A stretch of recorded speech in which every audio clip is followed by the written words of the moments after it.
All right, welcome back, Algebra 1.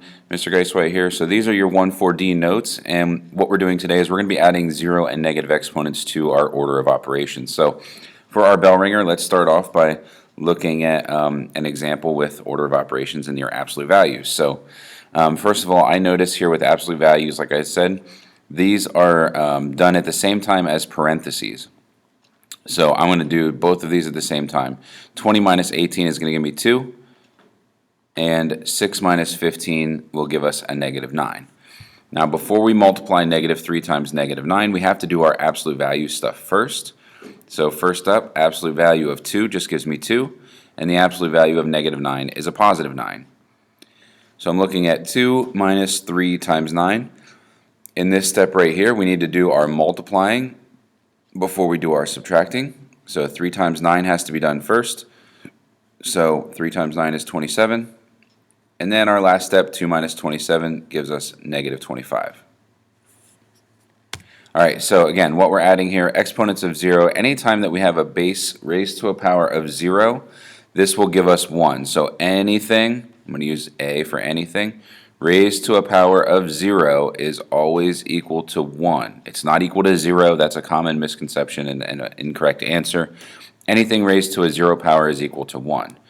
And then negative exponents in algebra, we cannot have negative exponents, so the way that we get rid of them and make them positive is to move them to opposite sides of the fraction. So let's show you, let me show you what I'm talking about there. So in the first example here, we have 3 to the negative 4th power. So what you need to do whenever you see a negative exponent in any of these expressions that you need to simplify, whenever you see a negative exponent, if it is not already a fraction, we're going to make it a fraction, all right? So that's our first step. So then what we do is we identify the negative exponent, okay? So this is the term with the negative exponent, and that is the part that needs to be moved. So what I'm left with then is on the denominator, the 3 to the 4th power gets moved down, and the exponent becomes a positive 4. Okay, that negative exponent does not make your answer negative. It just moves that part, that term around the fraction. So 3 to the negative 4 becomes 3 to the 4th and move to the bottom. Now, we just move that from the top, so what we're left with up top is just a 1. So then what we do is we do 3 to the 4th power. So 3 to the 4th power means we have 3 to the 4th power means 3 times 3 times 3 times 3. It means we have 4 copies of 3.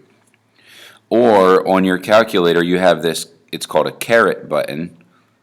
If you're using a calculator like I suggested, it looks like that. And we can do this, 3, and that means raised to the 4th power. Okay, but either way, however you look at it, our answer is 81. So final answer is 1 over 81. Next, again, like I said, anything raised to the 0 power. It doesn't matter what it is. It doesn't matter what this stuff is inside here. Anything raised to the 0 power is 1. That's it. Nothing more. We don't need to make it more complicated than it is. It's a pretty simple concept. It's just 1. All right, so again, I see a negative power. So I have a negative exponent. So I'm going to go over 1 because it's not a fraction. And then identify the problem that needs to be moved. So the negative 4 to the negative 3rd, that has a negative power. We can't have that. I'm moving everything out of the numerator, so all I'm left with is a 1. And then on the denominator, what I'm left with is a negative 4. That doesn't change. Okay, that's still a negative 4. But the exponent goes from a negative 3 to a positive 3. Okay, and again, now we're going to use our calculator. And we know that in the numerator we have a 1. And then for the denominator, make sure you're using parentheses. They're very important when you're using your exponents. We're going to do negative 4 and then the caret key 3, which is going to give us a negative 64. So there's your final answer. Next one. Again, I recognize that there is a negative exponent. So make it a fraction if it's not already a fraction. Identify the problem. The only thing here that has a negative exponent is the x term. The 4 has a power of 1 and the y has a power of 1. This is the only thing that needs to be taken out of that numerator and moved to the denominator. okay? Nothing else. So that means that the 4 and the y stay right where they are. The only thing that's being moved is that x to the negative third. So that gets moved to the denominator and becomes a positive 3. That is your final answer. We can't do anything else with that. We are finished at that point. Now, this one is already a fraction. We don't have to make this a fraction like we did here and in some of the previous problems. They were already, or they were not fractions, so we had to make them fractions. This one already is a fraction. We have our fraction bar here. So we need to identify what the problems are, okay? A to the negative third is a problem because it has a negative power. That has to get moved to the bottom. But then on the bottom, on the denominator here, I recognize that I have another negative power, d to the negative fourth. That needs to get moved to the top. Okay, anytime we have negative powers, it has to be moved to the opposite side of the fraction in order to become positive. And again, this is something that we will talk about later on when we do our exponent rules. But for now, this is what we have. All right, so up top, I started out with 2b that did not get moved, but I did move d to the fourth up top, and that power became a positive 4, not a negative 4.